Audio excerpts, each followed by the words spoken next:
welcome. All right, how about leading us off then? All right. Welcome. This is going to be a Masks, a New Generation RPG. This is session 0 for the team. We're going to be playing a variation of the Aegis story style, where the team will be part of a government agency that's helping monitor supers and weird things and that sort of thing. So ours is called Municipality Abilities Security Commission, otherwise known as MASC, with a C instead of a K. For session 0, we'll start off with people introducing their characters. So how about Madeline Lafayette? Hey! All right, everybody. Hey, I'm Griffin. I'm going to be playing this Madeline Lafayette character. And where should I start describing them? What's the point I should do here? Do like the playbook does, where you got your name and then like your look and then powers, and then going through the backstory questions. All right, so let's go ahead and take a look at that list real quick, and I'll go ahead and go over it. Let's see. So we got name, we got hero name. I've been thinking maybe glitch, and it'll become obvious in a second. This is a character who has both magical aptitude and machine control. Hey, strange combination of glitching everything around them. This character's playbook is Scion. They are the child of a villain, and their entire goal, or at least the goal of the playbook, is to overcome that to some degree through trials and tribulations. Their look is sort of classy cybernetic. They have a single cybernetic eye and probably more going on underneath the surface, but other than that, some pale skin and some white hair. It seems normal. Don't trust that though. Let's see. Anything else I should go ahead and go over? Choices I made? Anything? Let's see. Or just look good enough for a quick intro? Who is your supervillain parent? Supervillain parent. I've gone with Morgana Lafayette, a Louisiana-born witch who elevated themselves from a small-time grave robber and bank robber to a terrifying threat of subversive infiltration with well-equipped shadow armies. Your allies could already be dead and ready to turn on you. Who told you about your parents' true nature? Nobody. I saw it in the news. And once she disappeared, never returned, and I saw what she did on TV. Okay. Why have you decided to either join or allow yourself to be recruited by Mask? Well, it got boring waiting. I guess she's never returning. Okay. And who outside the team helps you on your chosen path? This one was a tough one. I got another toss-up, but here's the one I'm thinking right now. Joseph Anderson, proclaimed hacker. He pays the rent, and he talks about seeking it to authority. I like that. Okay. Alrighty. So that is what we've got from Madeline so far. So next up, let's do Paladin. Hello, I'm Ark Lloyd. I play Paladin. Let's see, he's a Germanic descended young man, wears trendy and expensive clothing when he's not in his costume. His costume is traditional, as in this legacy was established in the 15th century, and he wears the armor and bears the arms of that era. And his insignia is the Edelweiss coat of arms. His family used to be of the nobility, which is how he's still so rich. They've continued their real estate dealings to this day. Okay.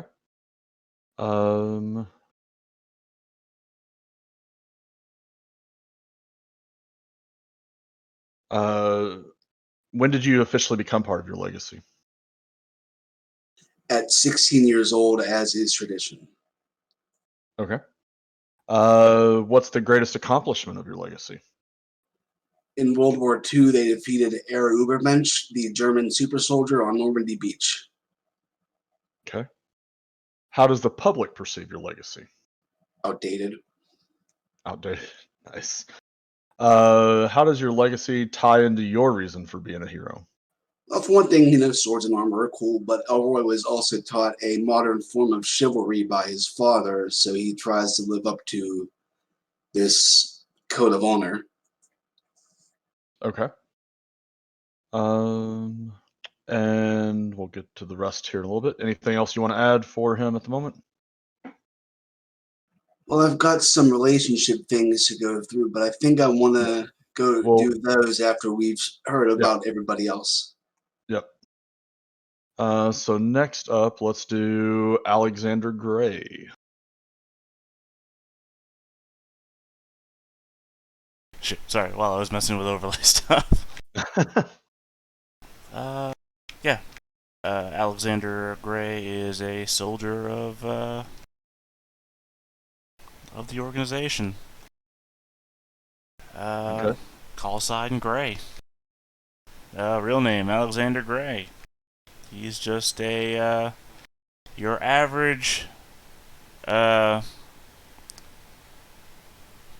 Olympian man.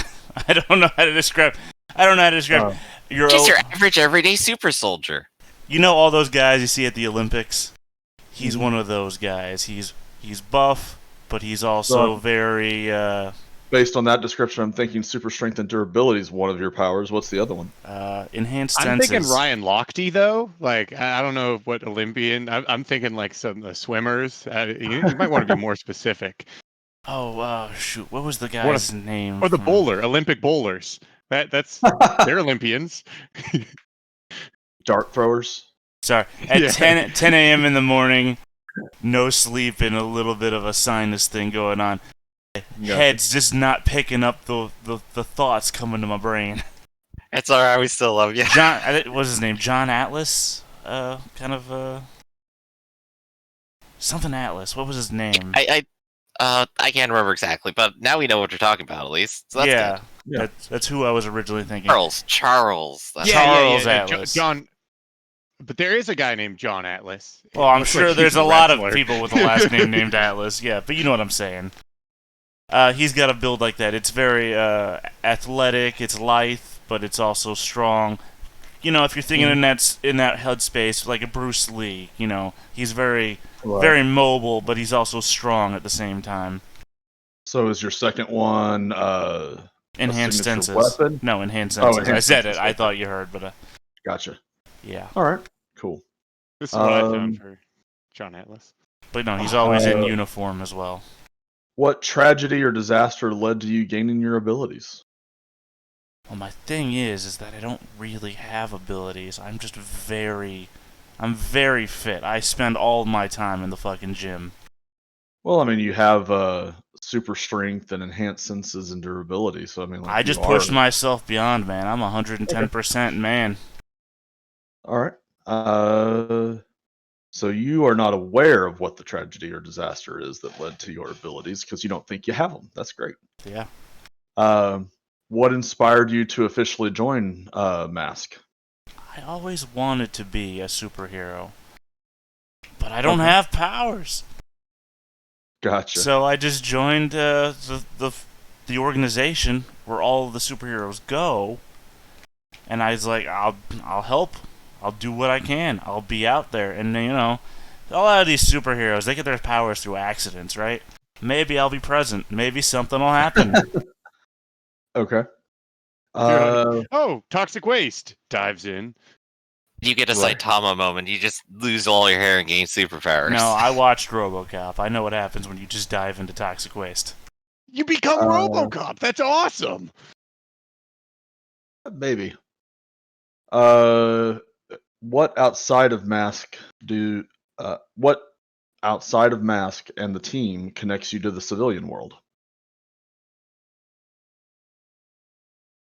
Pro wrestling. Huh? No. I mean, I'm probably a member of a lot of different fitness clubs and whatnot. Maybe that's it. Maybe I just connect to a lot of people running down streets, you know, jogging, talking to people. You're what is that? You're in the CrossFit scene? There's a lot of different fitness clubs you can join. Yep. Alrighty, so then we have Aaron Desparro. Desparro. That's me. Aaron is a newborn, and Desparro is French Canadian. That's where his origins are from, or at least that's where he was first discovered. His true origins are, in fact, he's just a little crystal that resides inside his body from this entity called Jargon, a crystalline entity out far in space that sends out crystals to explore the galaxy. For what purpose? Who necessarily knows? But his powers revolve all around water control and being incredibly durable. He's got the superhuman durability. Okay. And that's because when the crystal fell, it fell into he fell into a body of water, and the crystal was like, "Oh, I guess this is what I should make my form out of." And then it formed, and because he's really just a body of water around this crystal, that's why he has that durability element. Okay. Um, and Kind of he because flows with the hit as opposed to like resisting it outright. Exactly, and he landed in actually one of the Great Lakes, and so he was discovered by a rather uh, unique community of boogie boarders in Kingston, Ontario. God. And they kind of taught him to some of his more human abilities and to interact with all those folks. And he's joined the team because he's actually heard of a rather powerful and famous other superhero who can surf using their powers, and that's All right. amazing to him. What fascinates you most about humanity? Well, it's their capabilities. He wants to learn everything that they can do, and specifically with that, he likes to learn what all these superheroes and supervillains can do, because I mean this crystalline entity wants to learn, and so if those are the best and worst that humanity can offer, he wants to discover more about them. Gotcha. All righty. Anything else you want to add before we go see Zlo? That seems about it. Okay. Winslow's Low Hughes. Yo, I gotta follow that up. Apparently. Wow, I got That's gypped here. All right, what's up? My name's Shy. I'll be playing Winslow Hughes. He goes by Zlo. He is of the Doomed playbook.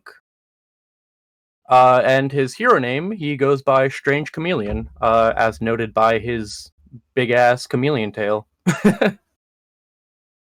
Let's see. Talking physical description. He's roughly 6 feet tall, give or take an inch or so. His skin is lighter toned black. His father is of a mixed black and Puerto Rican heritage, and it definitely shows in his son. His eyes are like a steely, like light purple color, and it's all just one solid. There's no pupil, iris, any of that. It's just that one color. Definitely looks very alien. As well as occasionally through his body, you'll see littered like scales around his arms or his legs, things like that. And as I mentioned before, the long tail. Okay.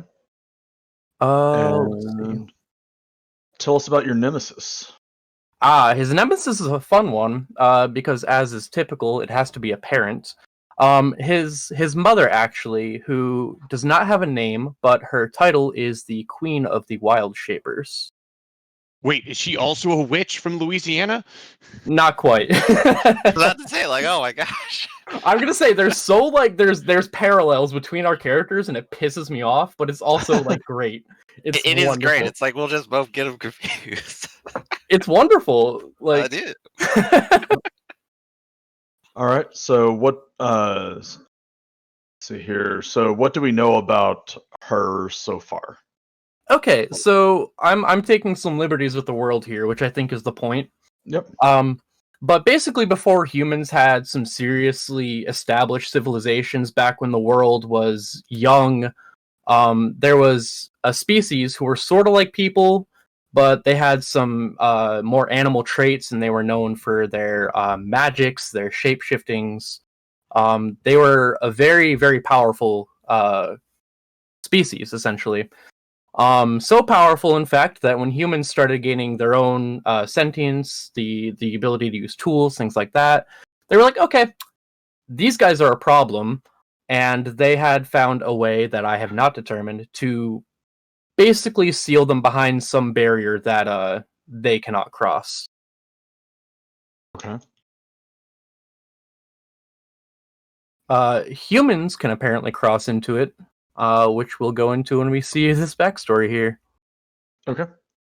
So when did you first learn of your doom? So this is an interesting one because while the Wild Shapers cannot cross into the world, he serves as a link between his mother and the world, and she speaks into his mind sometimes. And she has been doing so since he was very, very little. Okay. Why do you oppose her? When she speaks to him, she talks of reclaiming the world, returning it to its wild origins, and ridding humanity or the planet of humanity. And he's come to really like humans, so he's not about it. All right. Who outside of the team is crucial to defeating your nemesis? That would be his father, whose name is Mickey Hughes. His father has always been a source of love, of support. He's always been there for Winslow, no matter what he decided to do, and that always holds true. Uh,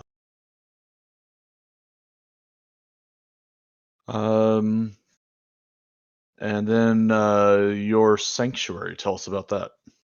So his sanctuary I had a lot of fun with. So I don't know exactly the exact layout of the city, but because he's a surfer, I imagine there's a beach, right? Sure. And his beach is actually kind of like an out of the way cove. Like there's a very small entrance, but if you get in there, it's this rock cavern almost. It's generally pretty dark, but there is like one spot where light comes in through the top. It's actually quite serene for him. Okay. The features. Do you want the features of the sanctuary, or do you just kind of want to lay out?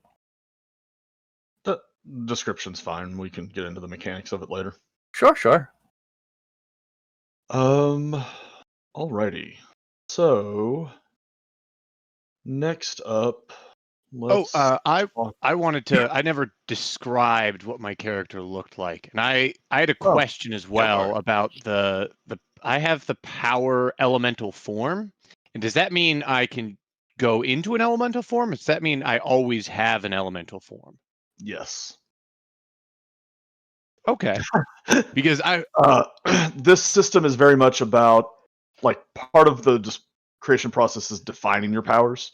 So like if you're saying you're a water elemental basically, then that can be what you are and then you control it, or you could transform into it or something weird combination between the two or something like that. Yeah, because that's what I was gonna go with. Is at first he just had like one human form, and then like under any of his clothing he preferred to just keep it as the water that he came from. But eventually I wanted to try to take a power so that he could use his water manipulation to change what he actually looked like, get some kind of chameleonish powers. But yeah, that was just a question about the game. But sorry, Bruh, you kidding me right now? Chameleon's in my name. or not chameleon power, but more like shape shifting. Right. It's all stealing that's your one of my idea. powers, bro. Come on. Oh! We can't play the same character. We came up wearing the same thing. One of us has to change. It's funny. So question for everybody. Who do y'all think should be the team leader as far as Mask is concerned? Anyone but Zlo. So not Zlo, okay? He's so like laid back, and while he cares and wants to do the right thing, he's not a shot caller. I was My gonna vote for Gray. yeah.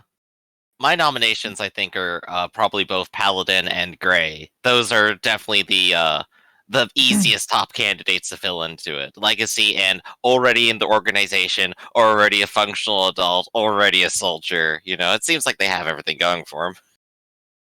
Okay. Anybody else opinions between those two, or another pitch as far as who should be the leader? I was gonna throw it at either Madeline or the Paladin. Ooh. Yeah, those were going to be my two votes. I don't think a newborn would have the leadership capabilities to or know enough about the world to lead. I think that puts it as Probably a right there. tie between the legacy and the soldier. In which case, if I was a tiebreaker, I would go for the legacy. Okay. So, I think I would be more of a go-between between the the Mhm. superheroes and the organization itself than I would be the leader of the group. Okay, so we'll say Paladin's the leader for now. Congratulations. You've got it's wow. another mantle to live up to. Congrats, So, nepotism. Paladin. The team came together a week or two ago as far as like your first official mission together. What was your first mission? Was it a covert operation to destroy the base of a dangerous metahuman criminal group? Was it to stop a revolutionary supervillain and their followers in the middle of their attack on the city? Was it to covertly collect a powerful and strange artifact from a cult? Was it to free one or more captives from an invading force? Or was it to confront and subdue a team of dangerous and excessive superheroes? I think I like the sound of option 3 there. We got like 2 people who have chameleon powers, 2 people who are already associated with magic, and yeah, Okay. that sounds kind of fun. I'm hitting all your bills. I'm just saying, I'm gonna play all your characters now, I guess. All right. So the team's first mission was to covertly collect a powerful and strange artifact from a cult. So there are 6 questions posed here, starting with we'll start with Gray since he was the runner-up on the voting. You pick one of these 6 questions and you answer it. I'm posting it in the group chat. So just read off whatever question you're going to answer, and then we'll see where it leads us. All right. Let's see here. All right. What was the name of the cult, and what do they want? Name of the cult was Brotherhood of the Second Coming, and they seek to end the world so that a better, more complete humanity can be born from the ashes. Okay. To end the world so a better and complete humanity. All right. Then let's go with since Lo had to follow Aaron before, Lo, which question do you want to answer out of the remaining questions? Oh, let's see.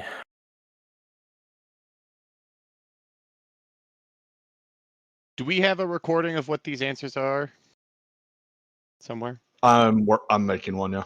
You're making one? Okay. Yep. In Roll20.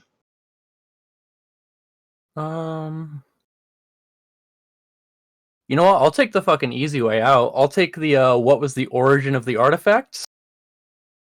Okay. I'll take the real easy way out. But it's entirely possible because I mentioned in the original draft as low that his father still had some like relics from his jaunt in the wild plane. So entirely possible it came from the wild plane as well. They hate humans. Okay. And for the record, I'm being completely original and spelling wild with a Y. Yeah, I had already put that in there. So My man, you know. Do I you, put a Y in both of my names, so. do you end it with an E though? No, I didn't. Oh, that's Taking not that original. extra level. so Come on, if I ended it with an E, that would be so predictable. End it with another Y. No, end it with an IE. A silent Q. Or two I's Wildy. and a U. Wildy, and you're just mispronouncing it. next up, let's go with Madeline. Picking. Hey. I'm gonna go for a fun one. Why did we have to obtain the artifact covertly? I'm gonna go with the fun answer. I'm gonna say, they were using it specifically in whatever ritual that's going to replace the world in a couple of days. And the idea is we replace it with a fake one that, when they do the ritual, will backfire in specific ways that the organization wanted it to backfire in. That is super fun. Okay. So we did a double swap and put a duplicate in. The old switcheroo. Yeah. All right. Let's see. Then it's Aaron's turn. The reason why this is from the wild plane, right? Yeah. The wild plane is that mainly filled with animals, or what sort of creature? Like what? Can you give us a little more about the wild plane? Okay, yeah, absolutely. So I am heavily inspiring the wild shapers and their planes based on fey creatures. Okay. So it's a lot like that. There is like, I mean, there's obviously the wild shapers, which I described as they're vaguely humanoid creatures, but very animalistic in appearance. Not quite furries, but maybe just a notch below. Gotcha. And the Zoo people. yeah. The air is like super rich with magic. Like even if you were completely inept, like you could feel it. And everything's a little like uncanny valley, overgrown nature as habitats. It's all just very true to the name, very wild. Well, that kind of feeds into what I was thinking about for the powers of this device that we were trying to stop, and it was going to create some sort of magical contagion that would both encourage and stimulate plant growth into like 200%, so that everything just starts growing insane and starts turning our Earth, or I don't know if this is on Earth, whatever planet we are on, our version of it, into a habitat that the folks in the wild plane would enjoy, while also starting to convert and slowly contort humans into creatures from that plane. Okay. So I'm putting it as a magical contagion generator that would wild form instead of terraform, basically. Ooh, Yeah. ooh, Nice. that's got a ring. So then, Paladin. There's 2 questions left. You get to answer one of them. Are they witch handler of ours thought we did a terrible job on a mission, and then the opposite one? Yep. So you get to define one of the. You can either use one of the 3 mask personnels that I've already put up, or you can come up with one if you'd like. Okay. Are they? I see. Oh, those are criminals. Mass personnel. Do Commissioner you have any Malik. set personalities for either of these 3? Not much yet. Just kind of what the art evokes, basically. All right. Well, I would have to say that it would be a captain or the watch commander, and I'm going to go for the captain who thinks that we've done a terrible job on the mission. Okay, so Captain Orwell thinks you did a terrible job. Yes. Okay. Why does he think you did a terrible job? I'm gonna go with the easy answer and say we caused too much collateral damage for a covert mission. Okay. Not covert at all. Aaron, you shouldn't have broken the snack machine in their lobby. Stealth is optional. I was hungry. Blazing hot this is- Cheetos are no excuse. I was told this is how you get So- stuff out of them. Kicking it. So are you going with the idea then that y'all succeeded at the primary mission in stealing the artifact, but you did not succeed in swapping it for the fake without being noticed, so the cultist realized something was up before the trap could be sprung, basically? Is that what we're saying with... That sounds. Is that what you think, That Kirk? sounds right. Yeah.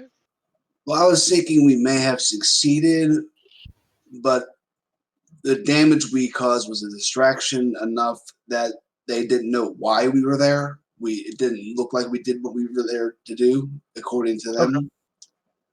Gotcha. It draws their attention to Mask, I suppose. Gotcha. Yeah. Okay. So now they know we exist, but they don't know why we did what we were doing. Okay. Not stealthy enough. Cultist. So we may have only delayed their cult ritual because they think they now have to deal with us first before they can pull it off. Yeah, that sounds good. You actually caused enough disruption that they actually stopped the ritual, and they will have to restart it whenever they think they're safe and found a new location and all that good stuff. So there we go. All right, so next up, we need to discuss relationships. So we'll go in reverse order this time. So Winslow, what are the questions for the doomed? Well, the first one is I told someone all about my doom and the danger I'm in. And the second one, I don't know if it like applies to him as a character, so I'd like to maybe see if we can revise it somehow. But it's you'd love to kiss blank before your doom comes. I don't know if he's that kind of. I don't think he has any interest in that sort of thing. Okay. Let's Get a see. platonic hug then. I was gonna say like maybe like have some kind of like actual like deep like meaningful connection with someone, or like a platonic hug, or Yeah, I think perfect that's what high it's the five. proxy for, technically. yeah. Yeah, Like I understand the trope, I just don't know if it like matches him. that's fine. Okay. Yeah. So all of these are other PCs. So who Yeah. have you told all about your doom and the danger you're in? I'm very torn because on one hand it makes a lot of sense for it to be the Paladin because he's the dude who's in charge of everything. On the other hand, I am automatically telling you that there's going to be this massive bromance between him and Aaron. Like it's unavoidable. Like, They're both cool surfers. What else is it gonna be? Oh, boogie board. It's- Boogie board. Boogie big boarding. discrepancy. There's Huge a difference. discrepancy. It's a boogie very boarder difficult. and a water creature. Like you can surf Oh. everywhere just on his back. I mean, I think at the end of the day, I want to give that specific note to the Paladin. I think that Zlo would recognize that he's the dude who could handle it the most. okay. The Or other at is a least newborn. Like he expected to doesn't be. get a lot of what's happening, and he didn't want to like pile that extra confusion on him. And then Oh. the What was buddy. that question? So I can actually take this note that I was included. You So- know all okay. about the details of Winslow's doom. He's told you about his mother, what she intends to do, and how she intends to do it. Or at least how Winslow thinks she's intending to do it. What he's been told by her. Right. A trustworthy source. Just trust the villain. When has that ever gone wrong? Really? I don't know. Never, clearly. And then the platonic relationship, you're going with the newborn. Aaron's the easy road Aaron. out. I Okay. think I think I'm not going to select Aaron. I think that's just something that's probably going to happen as it is. I think for character development, the most interesting one would probably be Alexander, because their personalities are so opposite one another, it seems like.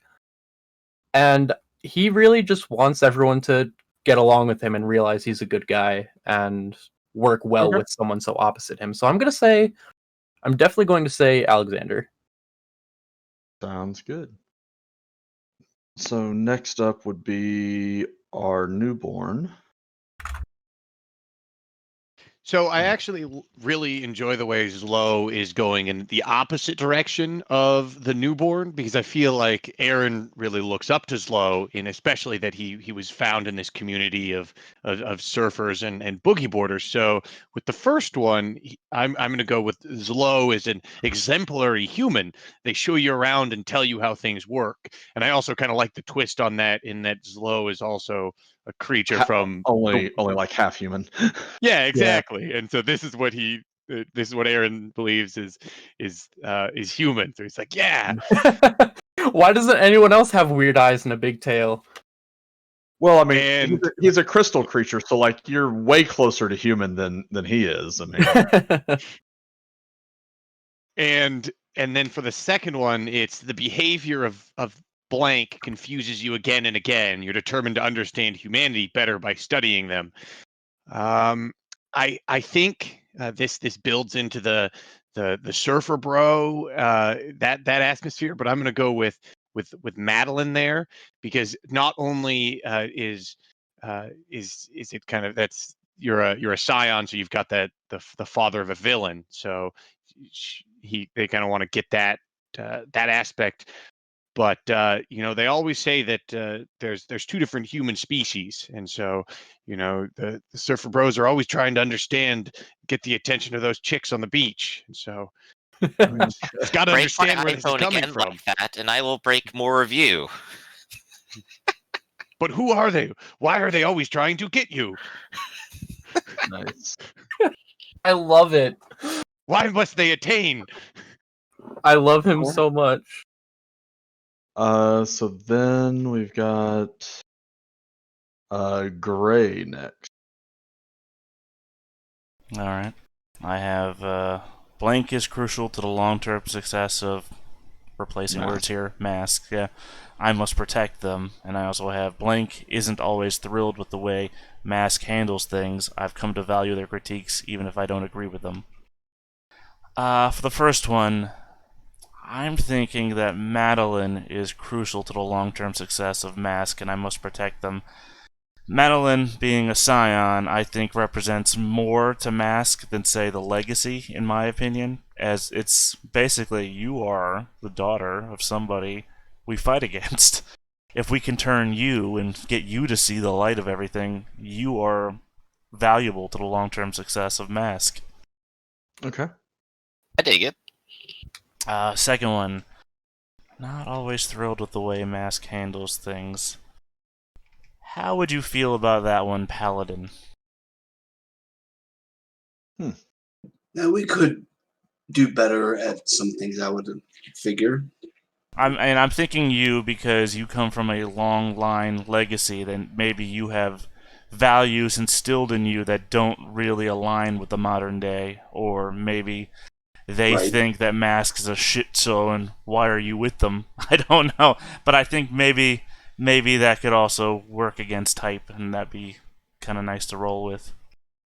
And that creates Well, like a dynamic between Paladin and Gray, kind of like a Tony versus Cap, like where one's more about the values of what we're fighting for, and the others are more about the effectiveness of what you accomplish and whatnot, which could be kind of fun, at least and from that also Gray's sorry. perspective. Yeah, that also what? Does that also builds on Arcloid? Didn't you say that the perception of your legacy was outdated Yes. or antiquated? Yes, and so that Antiquated ties is a in. good word. Yeah. That plays together. So then next would be Paladin. Yeah, let me just scroll through my list here. I have a character sheet on my character sheet. You once got caught doing something that shames your legacy with blank. Now, the easiest one I can think of for this is probably smoking pot with one of the surfer dudes. Oh, That's wonderful. I love it. So who doesn't want to be? So I think it should be the one that's the more biological based, because then y'all both failed the drug test. I The feel like we need to, the newborn could have been there as well, but they have no way of testing him for it. I think we need to like build and flesh out this group of surfer dudes because everyone's meshing them. I'll get on that. Don't you worry about that. We're just a free society of surfers, man. They're French Canadian, so it's. They're Oi, rather silly unusual. Americans. Are you picking Aaron, or you want to pick Zlo? I mean, you could do either with that concept, I think, pretty easily. I'd say Winslow. Okay. I'm gonna say straight up, he acts like he smokes. He does not. But like they could have been like trying it together once and then got caught. I'll say. Right. I'm with it. Yeah, it would have been like one of the first times they've done it.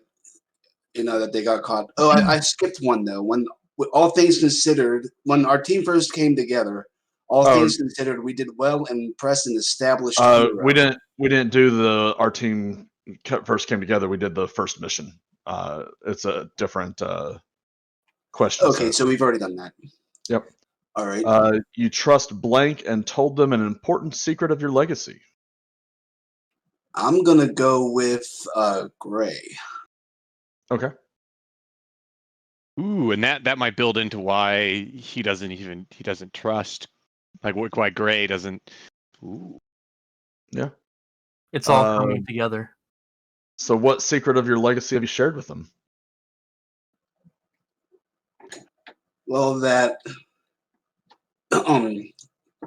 other members, of course, such as the one that was active in World War II. I'm going to have to think of names for all these guys and try to figure out a timeline of where they all sat. But they can, and sometimes do, the Paladins can, change their hero's blade and the armor to look more like other weapons that they're more familiar with. So, like the World War II guy would have had a rifle and a military uniform, but it would have had the same effect. So sometimes they pass for normals basically through history, as far as they're just exceptional warriors. And I got a better idea for the secret, though, that he would know is that the swords or the hero's blades actually absorb the souls of the users. And that's where you can use the Words of the Past move to commune with them and learn what they have to say. Okay. Pretty damning. Very literal legacy. He talks to the sword. He talks to his sword. Has your dead wife in it, does it? Oh yeah, that's a question. Yeah, does it just take the heroes, or does it take powered people that they kill? Like, does it? It takes the heroes. The heroes, whenever they. So they kind of exist forever in a. It's like a Highlander type thing where it's like they're building, like the power's building as it goes along, because he gets more and more experiences and memories in the blade. Yes. Are they conscious of it? So if someone's in there, like, do they start to go crazy after being in there for so long? Like, do they? Like, it's just a question. It's something you can, I don't know. Or is it like Avatar state sort of thing? Yeah. Well, I wouldn't know what you mean by Avatar state. Avatar state, Avatar: The Last Airbender. He can, like, I don't know, project himself, and he can talk to previous avatars. All of the previous, all the previous power and experience of the other Jedi Ghost past lives combined in him. Yeah, I guess Jedi Ghost is more of an apt thing.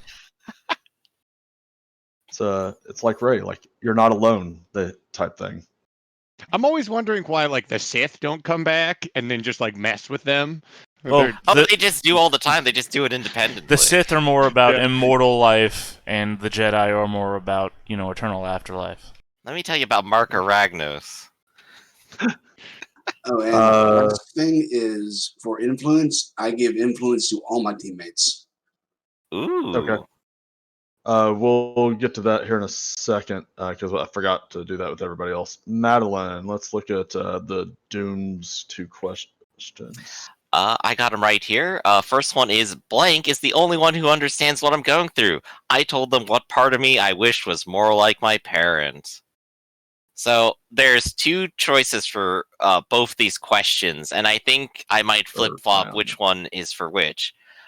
There's obviously Winslow, who has the same type of parent and goes through the same type of thing, and I can go, wow, your mother is a dark sorcerer too? Did you have to discover all the bodies she hid in the basement as well?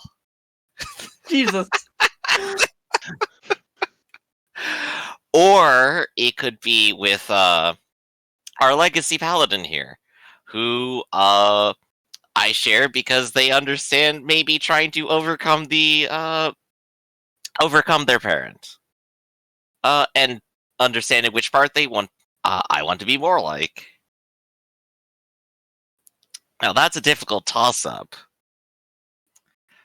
So do I want to do this one with legacy, or do I want to do this one with Winslow? That's a tough choice. So if you go with Winslow, when you ask, did you have to discover the bodies in the parents' basement, Winslow's answer obviously is no, they were walking around serving us still. Because he determined it was a necromancer. I mean, like... You know what? I'm gonna go with Winslow for this. I think it's the most fun one. Okay.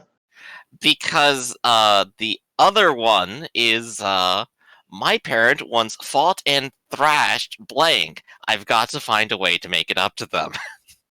So this means that with Paladin, you got beaten by a dark sorcerer whose magic is more powerful than yours, who is more well prepared with tactics you don't know about, and they beat your ass. And now I'm just like, well, I've got to make it up to you somehow. Okay. Well, that only happened because I'm not in full control of my powers yet. Yeah, clearly. Exactly. Clearly. Hey, it still happened though. Someone who comes out of nowhere with zombies who infiltrate. How are you going to deal with that? Cut them in half? They can't Clearly. fight through armor. Yeah. But yeah, I think this is good. That means that I'll develop a relationship with you, and I think that's what I want to go with. Okay. So for you, influence, this team may be the key to proving you're different from your parent, but you don't want to be defined by your peers either. Give 2 teammates influence. These are people who maybe I actually have friendship with. Let's go ahead and toss one at Winslow. Hey. Yeah, congratulations. And Okay. let's toss one at Alexander Gray. Okay. And everybody, just so you know, on your character sheet in Roll20, there's a spot for you to note who you have influence over, as well as who has influence over you. Because you'll want to remember that later on when we get into the game. Does everyone start with I'm influenced by all adults? Yes. Yes. Here we go. Influence Everyone starts with over... that. Basically, when you meet a random adult, you're still young, so you tend to listen to them basically out of the gate and give them the benefit of the doubt until you reject their influence or they manipulate you. Okay. So then,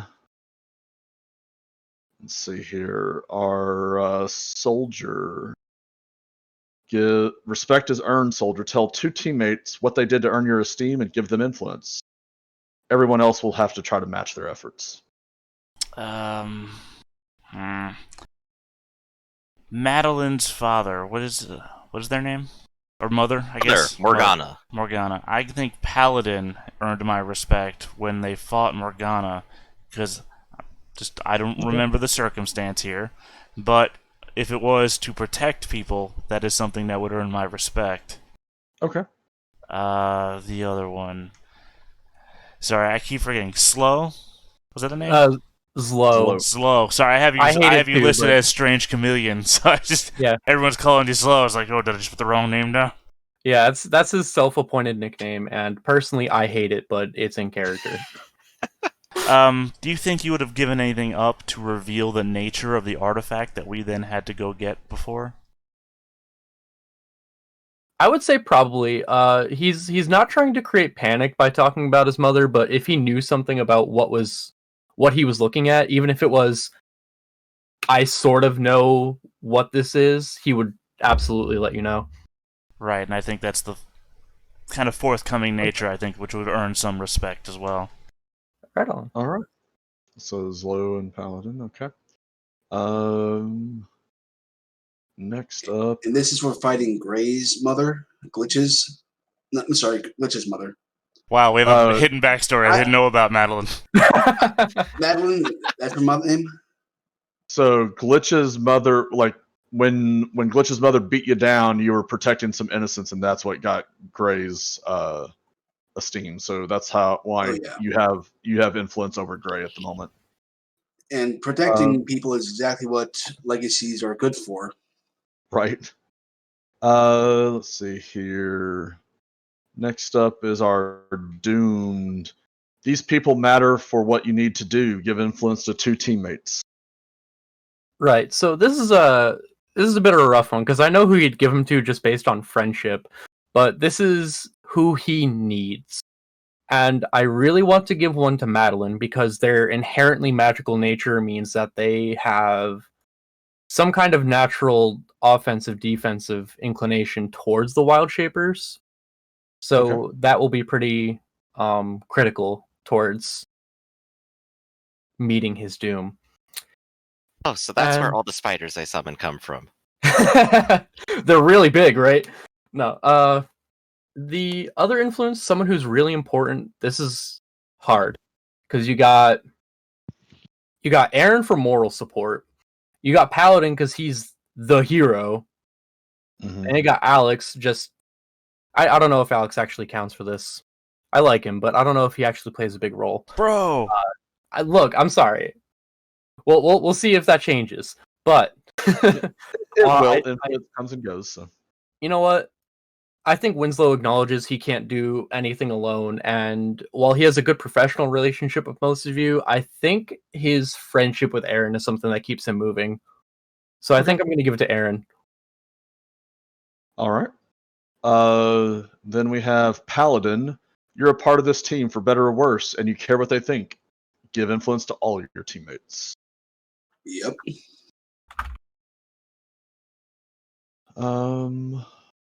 And then we've got, who are we missing? The newborn. Newborn, right? Where is it? Yeah. There it is. You're receptive to how people think and behave around you. Give influence to all of your teammates. Very nice. You all have influence. All right. So then, Wonderful. Does that mean I should write I have influence over all of them, or You are influenced by each I'm each influenced of us. by them? Okay, yeah. Okay, that's what I thought. So I have Winslow's influence and influence on Gray. I'm trying to remember. Yeah, I am influenced by you, and I am influenced by Strange Chameleon. I have influence over Paladin. I have influence over Aaron Desparro. So you I have should influence over everyone. I'm just chilling. Oh, and so Zlo, was that I'm influenced by Zlo, or I have influence over Zlo? I thought I have influence Both. over him, but I could be wrong. Oh, I have both. Both. Yeah, you do not have influence over me. No. Okay.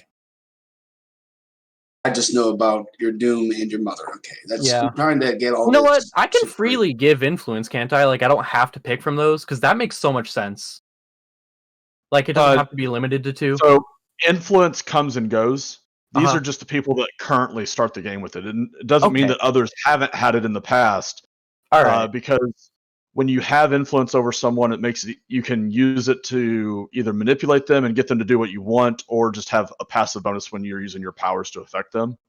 Okay. So, gotcha. like other people could have had it even recently, and plus y'all haven't been a full team for very super long. So maybe some members of the team you've met more recently, even though you like them so far, you're just like, I don't know yet.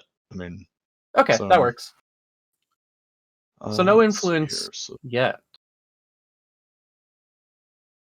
So threats. Okay, good. I was taking notes style rather than just writing it in my sheet. So if anybody has, if anybody gave me influence over them, Paladin, then Yeah. besides Gray, let me know.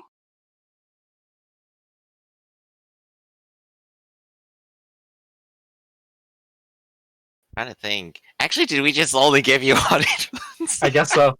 Oh, Man, I feel bad now. I tried to spread it out. You know, I got mean, you even up. everyone has an influence over me, so that makes it easy. Mhm. Yeah. Yeah. Who Two of are y'all you? gave everyone. He's playing Aaron. Thank you. Yeah.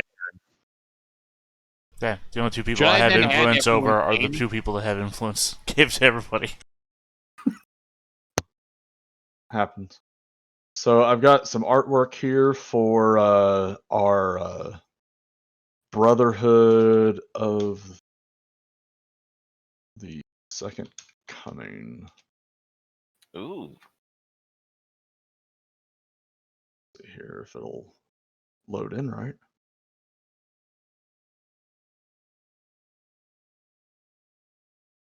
I wonder what weird, strange cult this is. And then it's just the Pope. Oh, No, wow, just a these bunch of are... weird gestures. It's a Ooh, Confederacy of Clowns. Tight as fuck though. I like it. Yeah, that's awesome. That's spooky. All right. So You don't want to Are get they the red clowns card. because they're laughably bad at this? They're actually just soccer referees because if they give you red cards and you have to leave. It'd be like that. that should work. Yeah. Yeah. Okay. So let's see here. So another. Let's see what's it called. Another I love these discussion masks. point. Wooloo Mooloo? Wooloo? We playing Pokemon now? No, I'm just looking at the building in the background. I'm sorry. I was looking at it too. I'm not gonna lie. Wooloo Mooloo. Well, was one of these buildings tagged by these guys? So wait a second. What's that right above that? What's Wooloo Mooloo? I see Sog. Which Sog. Let's go to the It looked Sog like building, everybody. advertising. Yeah. So the city look. I'm going for a very neon, almost like a Daft Punk style Awesome. original Batman, as far as the dark and weirdness type look and whatnot, as far as a general motif and whatnot. Basically Um, cyberpunk, but yeah, it's sweet. Yeah, kind of. Yeah. Let's see here. So, are y'all familiar with the concept of lines and veils as it goes to a campaign? Nope, Kind of not a- yet. Sounds like a Okay. great time to explain it. So, lines and veils, it's something that I've come across recently. I've seen it with a couple of different names, but this is a pretty one of the better explanations of it I've seen. Lines are, we talk about things where we just do not want to have it show up in the game. Like maybe it's storylines involving rape or kidnappings or things that you just don't want to have at all. And then veils are things that we want to fade to black. Like it's like, oh, they kidnapped them, and then we just go off screen basically and move on, Mhm. but we just don't deal with it. Are there such topics that you guys want to put on the list? I know Theta might say it, but I'll go ahead and say it. We are streaming on Twitch and posting on YouTube, so we do have to at least go by some terms of service. Okay. Don't break that too much. Terms of service compliance with This is probably included in TOS, but when you're gonna go into the details of whatever gory, messy, whatever, give me an image, but don't paint the whole picture. I guess I get a little vivid in the imagination there. a veil regarding gore Yeah. / body horror type stuff. Keep it broad, get the that's- point across, but I don't want to hear about every little Okay. everything. Yeah, it's a veil. Yeah. It's not a hard line. It's Yeah. let's Yeah. be light on it. Okay. Yes. Cartoon violence, like anything that would be in a comic book, right? Okay. Yeah. That figured Those are putting a Punch veil has a over. scratch. I figured putting a veil over torture and that kind of activity would also kind of fit. torture. Okay. TOS, baby. Anything else? Not that I can think of. I in terms guess of we could service probably go compliance, ahead and kinda put the like line with over like broad things. explicit sexual activity too. That's also terms of service, but that's definitely the most awkward thing to try to describe on camera. Right. Yeah, Okay. I was gonna say the same thing, Griff. I mean, some of these are more common sense, but it's just one of those safety things since we haven't played together before. It's always good Yeah. to just kind of Yeah, talk about them everyone. before they come up. Yep, get all on the same page. Definitely Any others appreciate that. and we can always revisit this as things come up where you're like, hey, I didn't think about that, but I'd like to make that Yeah. a veil as it comes up like down the road or something like that. Yeah, So, I'm personally very bad at knowing where my boundaries are if I'm trying to tell you what they are. But if they come up, I can politely and I'm that way gently let you myself know. a lot of times where Yeah. like because I've story told World of Darkness so much, like I'm really bad about knowing where those lines are, not only for myself but just in general. Yeah. But like in the middle of the conversation, I'll be like, "Wait a minute, I probably shouldn't have said that."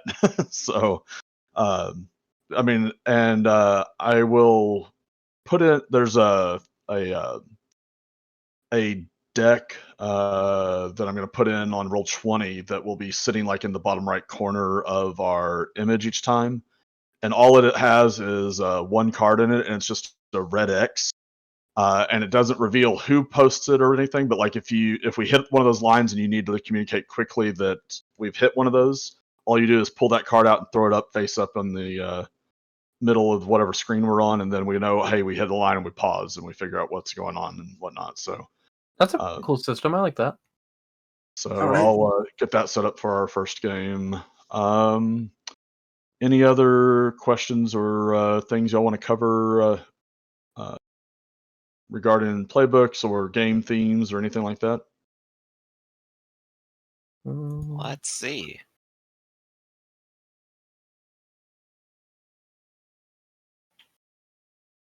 So for those who haven't looked, I mean, like obviously this is a new system for all of you, but since we're running a variation of the Agents of Aegis playset, one of the things that will be going on is there will be several threats, ongoing threats throughout the city, also known as arcs in some games and whatnot. And they will be doing their thing off screen unless y'all are interacting with them. And there will be lots of threats that the organization's dealing with, but there'll be like 3 to 5 of them that your team is dealing with ongoing. You mean In like addition to a just random encounters. So like like a the front? Brotherhood of the Second. Like a what? like a front? Have you ever played I don't Dungeon know. World? I have not. It's another Powered by the Apocalypse game. Fronts are There's probably basically, fronts are described as things that are happening that if the players don't interact with them, they will advance as though the players did not interact with them to their logical conclusions. Right. Like the threats have a type, a desire or goal, and then an intensity rating. And basically, if you don't interact with them, then there's a chance their intensity goes up, and whenever you go like chase them down, then their intensity is going to go down or stay the same depending on your success rate. So like the Brotherhood of the Second Coming is going to be one of the ongoing threats, and so there'll be others that we develop or that I develop and put in play as we get the game going and whatnot. But I think I got one. So, we each have powers. Like, I described mine as machine control and magical aptitude. These are all really, really broad and really, really vague, and probably very intentionally. So, I'll ask, like, so in play, how does that play out between like doing the things and then describing what we're doing and how we're doing them, or those things? Like, what are those? How far do these stretch for you?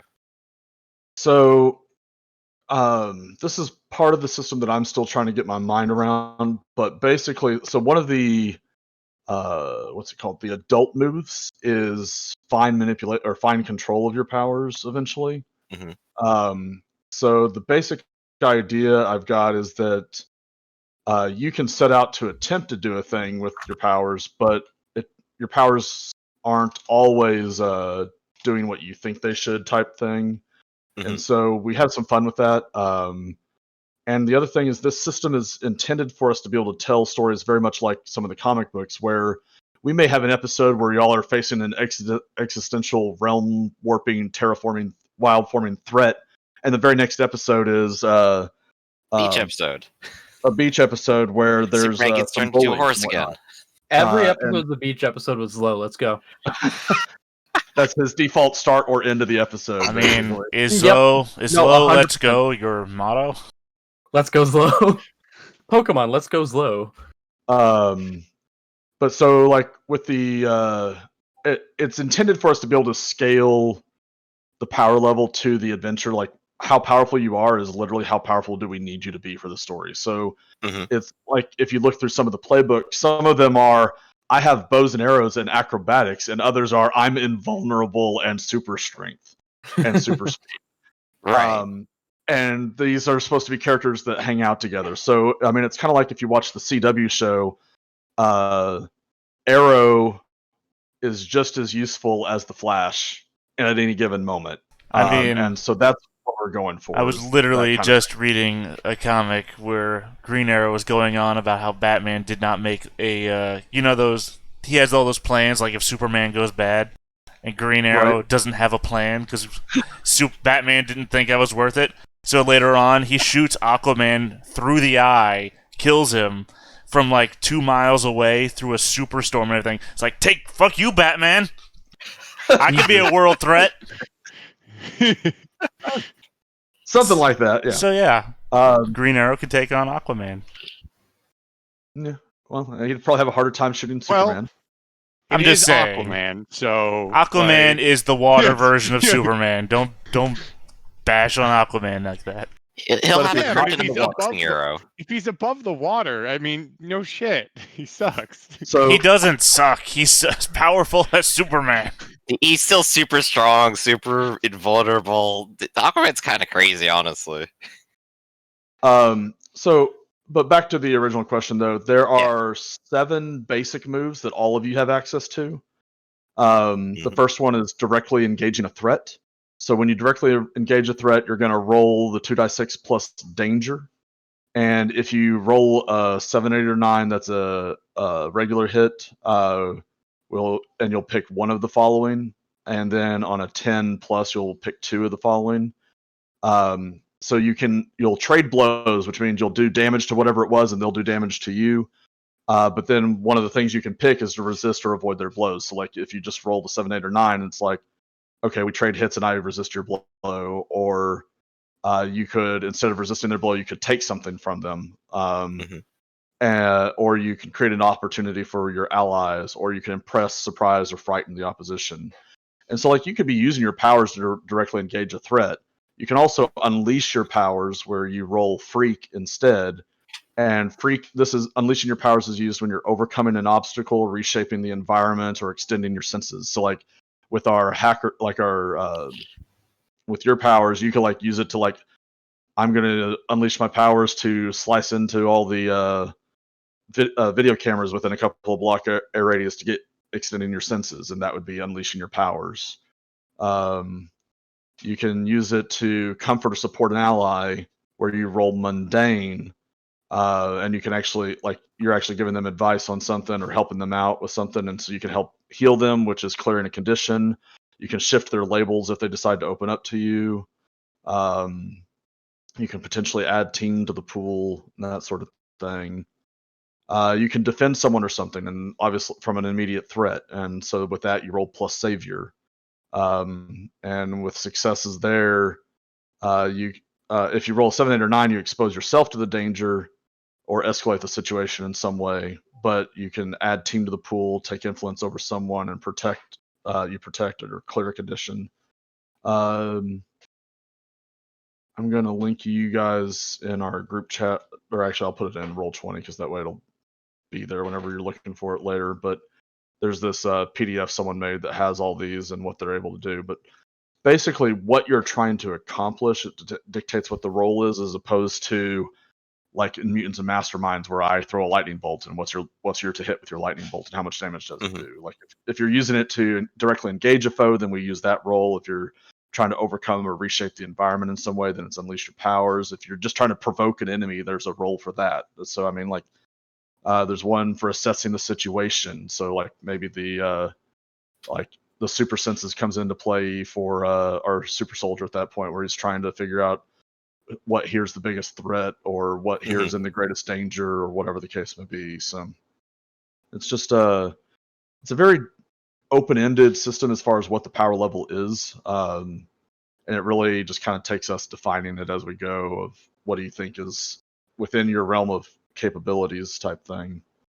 Okay, so it's almost entirely descriptive here in that case. Right. Pinning down like exactly what I'm doing probably doesn't matter. Right, and like for example, our newborn and our super soldier both have superhuman strength and superhuman durability. We don't have to define which of them is stronger or which one of them is tougher. They just both But are. that's the main comic book question. They gotta fight now. I mean, it's fine. We both know. Well, Oh, throw down the gauntlet. I'm just saying, you're not going to get very far punching water, bro. Yeah, we know who's stronger. Yeah, I mean, I punch water all the time. It gets the fuck out of my way. That sounds like Unleash Your Powers. It didn't get hurt in the process. That's the problem. Is like you might be stronger, but he might be more durable. He punched it so hard it evaporated. I punch water. Water goes splashing all over the place. It's gone. And we really need our sparring. I mean, I'm just to say, I have a power that says I can do this all day. So let's see. So I think I have another question, actually, and this comes to more powered by the Apocalypse Direct question: turns. Because I think, as far as I understand, for most Powered by the Apocalypse things, it's a case of whoever just says something first.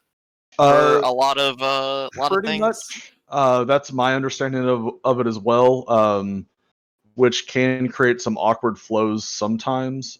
Generally speaking, though, the players are the only ones rolling dice, from what I've seen.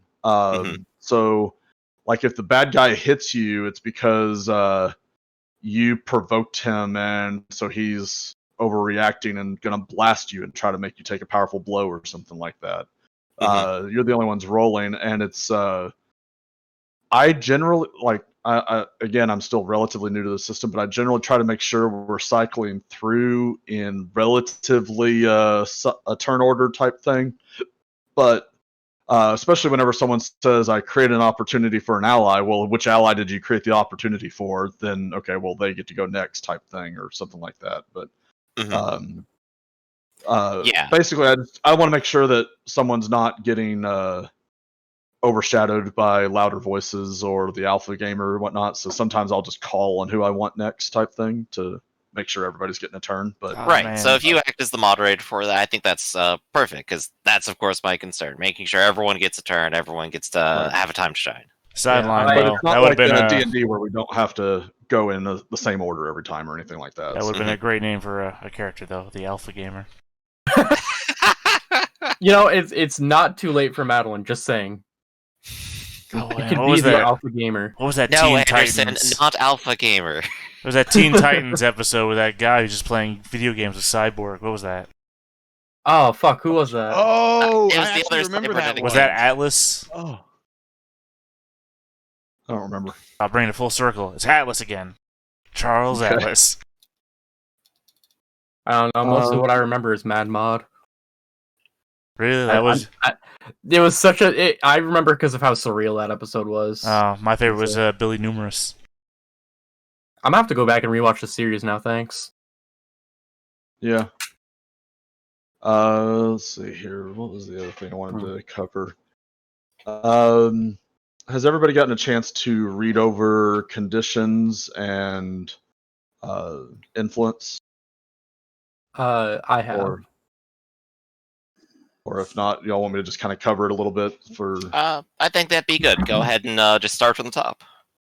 Okay, so influence.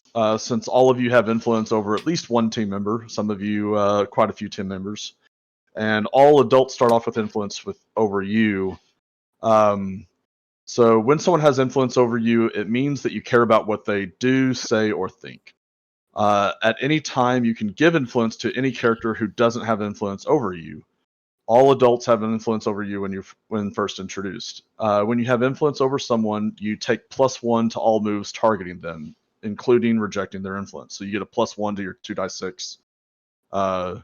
Any if, to anyone that you have influence over.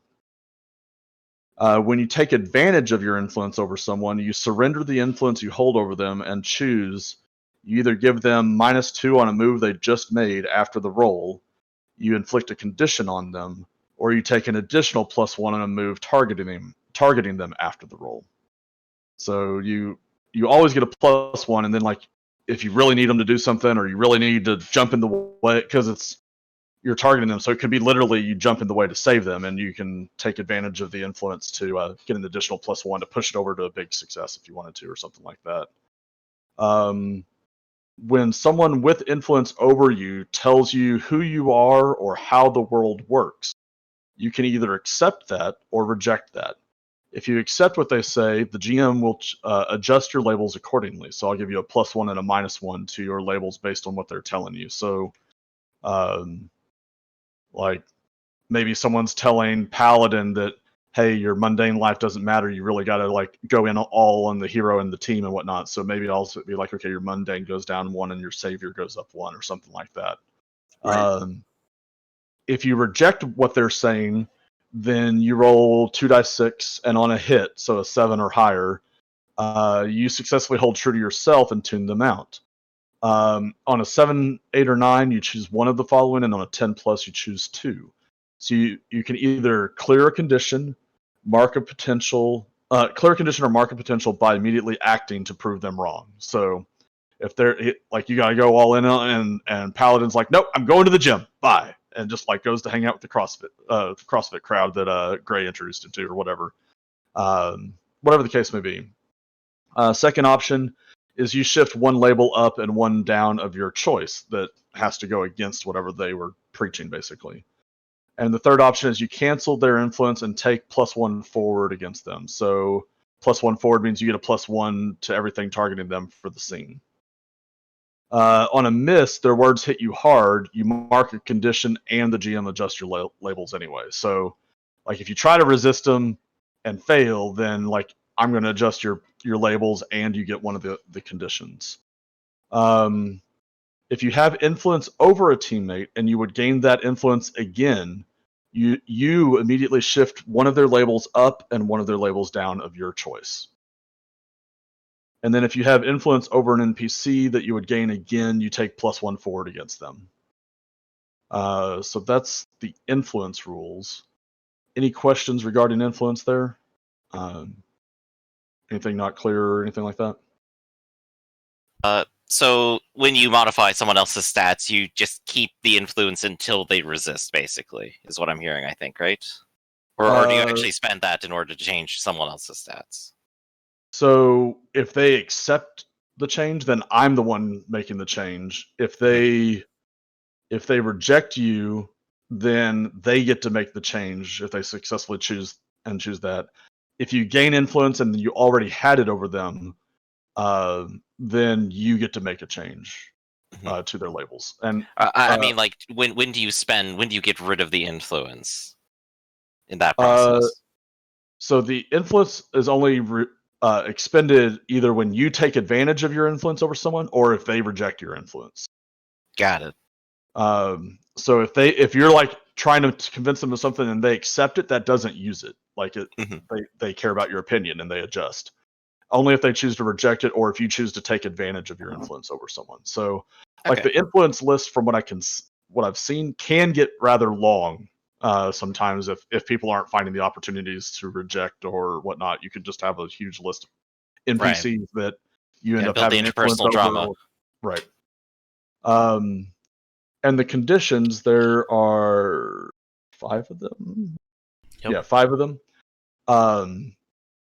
And each condition gives you a -2 to certain moves, certain of the basic moves. So like angry gives you a -2 to comfort or support someone or to pierce the mask. Afraid gives you a -2 to directly engage. Guilty gives you a -2 to provoke or assess the situation. Hopeless gives you a -2 to unleash your powers, and insecure is negative to reject what others say about you or the world, which is like what you roll when you're rejecting influence and whatnot. So sometimes something will say take a condition or so and so inflicts a condition on you, in which case you get to pick which one you get hit with.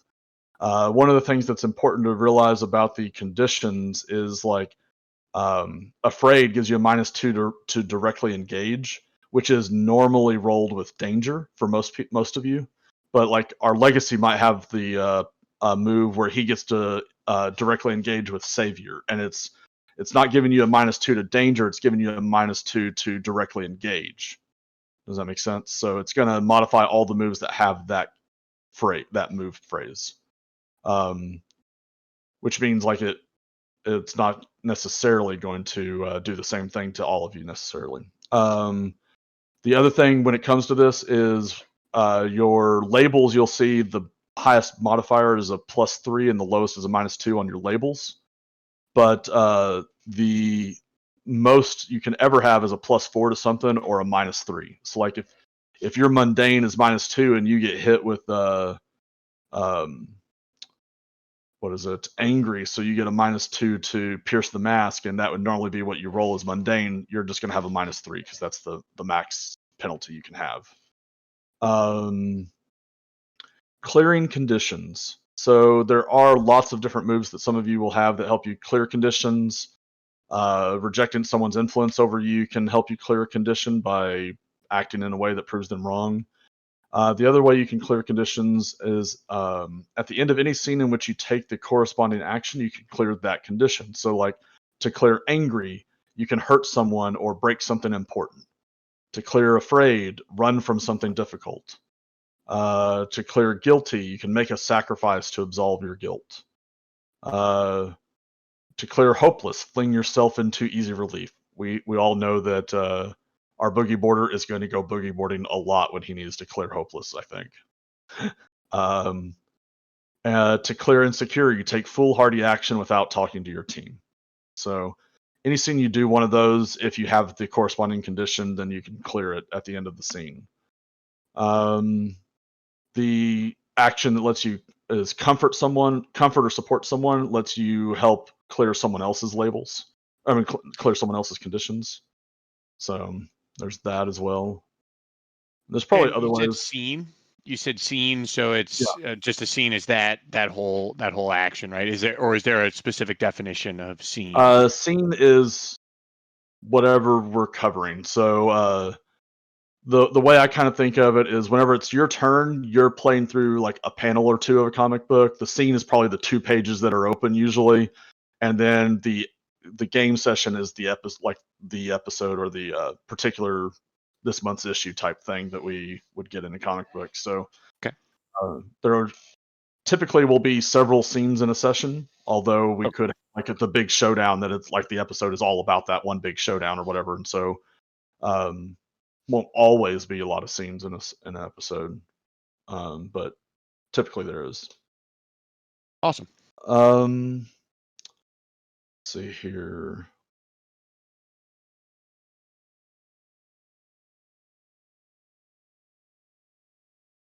If you ever need to shift a label above +3 or below -2, I will have you mark a condition instead.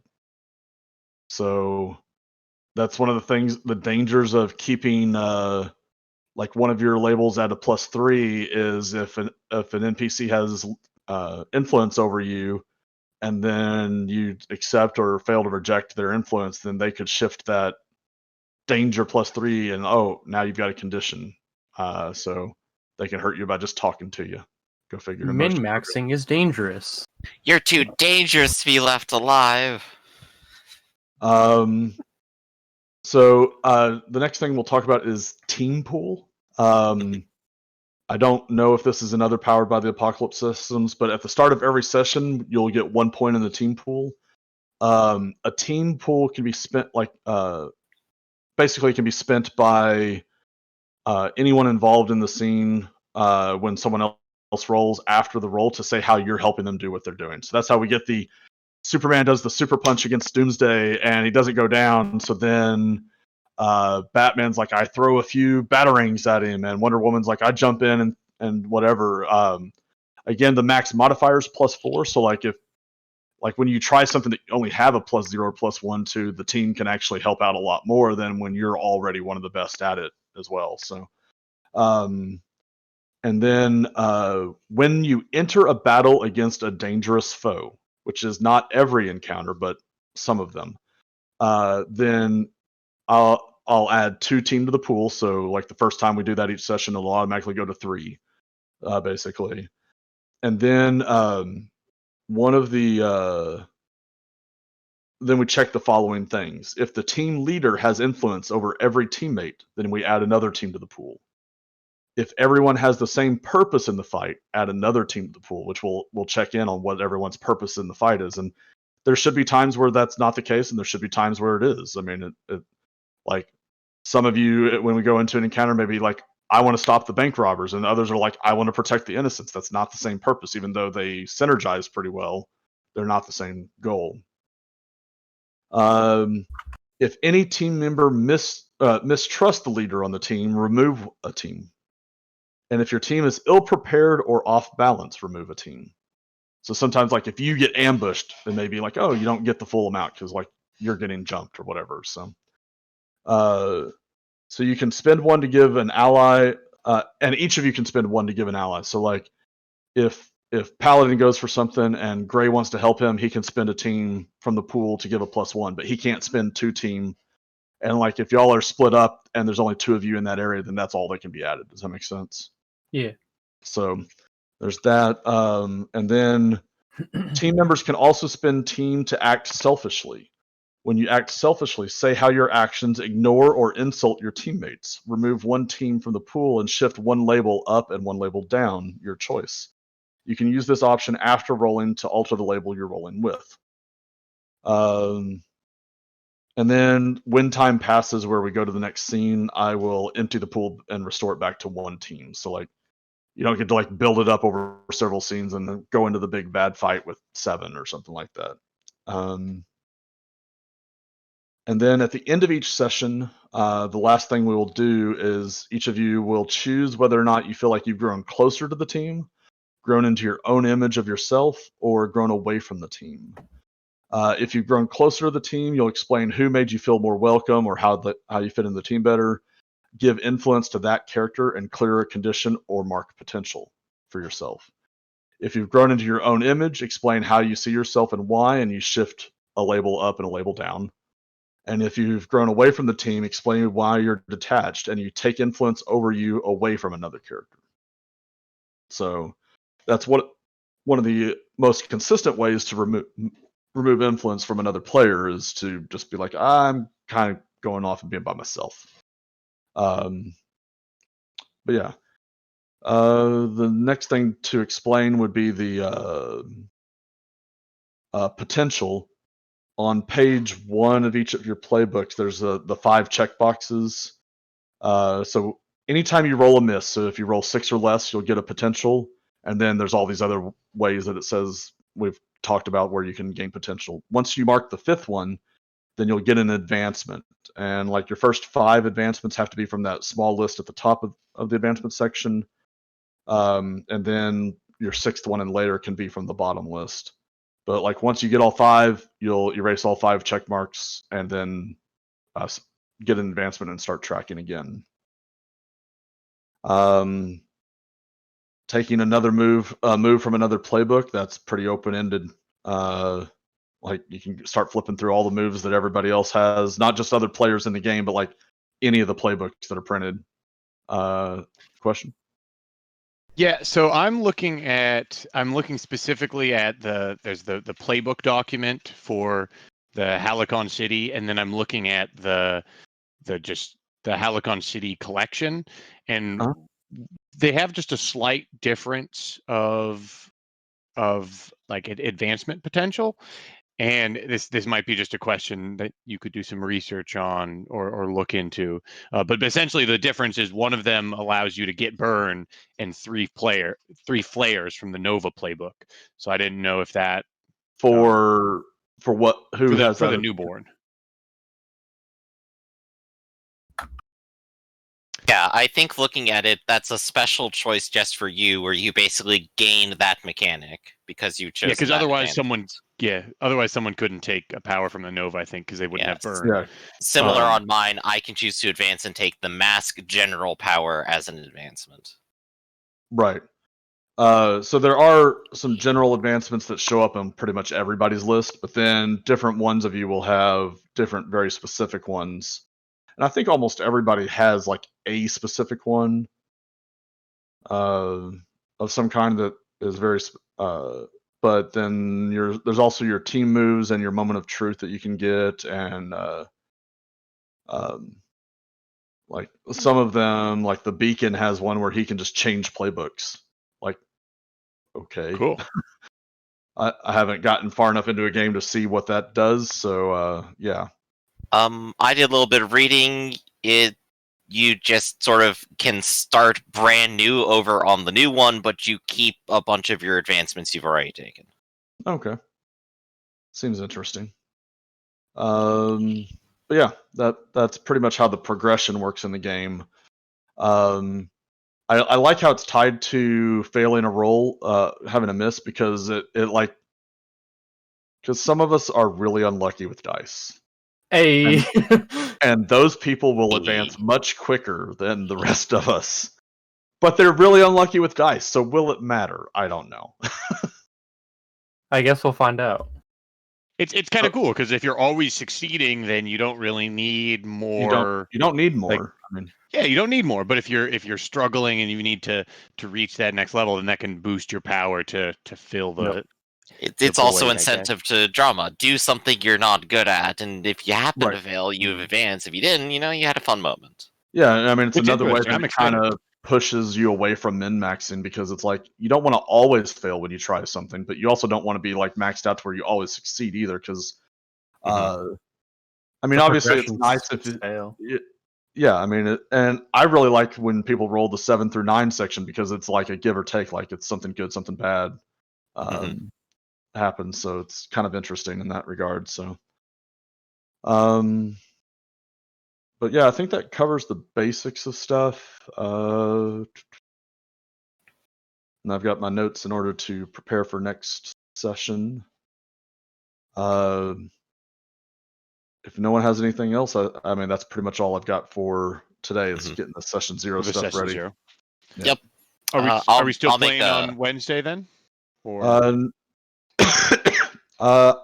Because we had the one person who's not, and we're playing now, I'm going to actually go on a trip out of town Tuesday night and Wednesday. I'll be back for Fun. Star Wars Wednesday night, but haven't been out of town since COVID started, so I want to go do something. Be safe. I am sorry about my doctor's appointment. I made that before we started this game. It's all good. fine. We all understand. Stuff will happen, and like now that we have session 0 done, it's fine, because your character can be like have been sent to DC to like attend a conference thing, and everybody else is doing something on a mission or whatever. Like, it's easier once we have the game established, but like with the relationships and stuff and the building the co-op story, there's too much in session 0 to like have someone miss. I mean, there are rules for having a character join after the fact, like if one of your characters just gets killed or retires, then there's rules for making a new character to join the team and whatnot. But like, that's not fun for session 0, like, unless you just had to. But all right, have a good one, and I think I'll see some of you later. Wednesday night. Wednesday, for Star yes. Wars. Yeah, my day is all scrambled because like my Tuesday night game scheduled for this afternoon, rescheduled for this afternoon as well. So like I've got this, and then lunch, and then another game, and then dinner, and then my normal Monday night. Oh game boy. today. So like I'm gonna be tired by the end of the night. Oh, Quick thing to mention. I have 6 NPCs I need to create, and I should probably bounce them off of you. Because if I just throw names onto this, it's not going to mean anything. We can just cover that on the side at some point. Yeah, we can set that up. And if anybody has stuff like that, like I've started to populate the Roll20 with either other agents or Characters some we've mentioned, villains. basically. Yeah, stuff that you've mentioned or that you want to tie into your backstory or whatever, just send me notes and we'll get them tied on there. So we'll make them show up at some point or another. Yeah, if you're good at math, I might need you to help me figure out various eras of paladins that, when Elroy unlocks his moment of truth and can start changing into various members of that had been in the past and use their weapons and armor, then Look, I saw Eli staring up into the sky. Did you mean history? history, yes. Yeah. I don't know what math is involved in that. Math for If you need figuring math out, help, like, Reverse time travel? well, What? by math I mean like figuring out if one of them was active during the Civil War or instead during the Wild West period. Gotcha. Still Should be history. fun. Anyway. All right, y'all. Have a good one. Talk to you more later. it was nice to meet you Hey, all.